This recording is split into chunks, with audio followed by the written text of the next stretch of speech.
Alex Ayala nakipagbakbakan at nanalo laban kay Cathy McNally.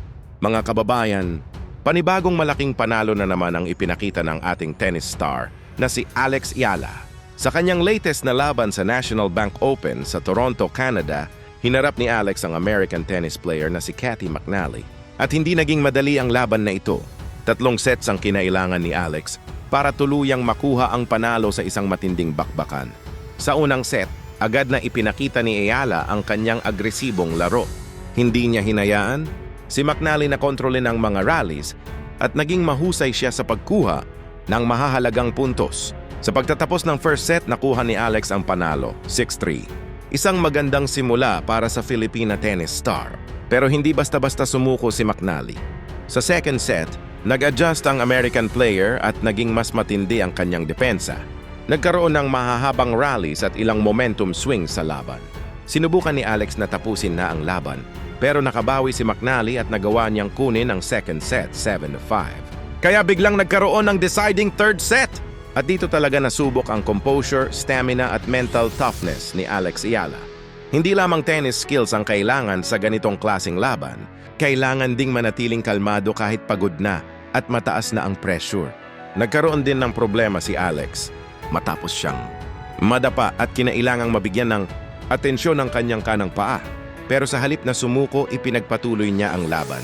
At iyon ang hinangaan ng maraming Pilipino, ang kanyang fighting spirit. Sa deciding set, parehong lumaban sina Ayala at McNally. Bawat game ay napakahalaga. Pero habang papalapit sa finish line, nakita natin ang composure ni Alex. Nagawa niyang makuha ang mahahalagang punto sa tuluyang kontrolin ng pagtatapos ng laban. Sa huli, isinara ni Alex Ayala ang third set sa score na 6-4. Final score: Alex Ayala def Cathy McNally, 6-3, 5-7, 6-4. Napakalaking panalo nito para kay Alex dahil dito, umabante siya sa round of 16 ng National Bank Open.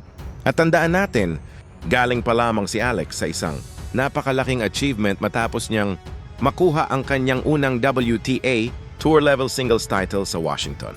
Kaya makikita natin na hindi bumababa ang kanyang kumpiyansa. Sa halip, parang lalo pa siyang lumalakas.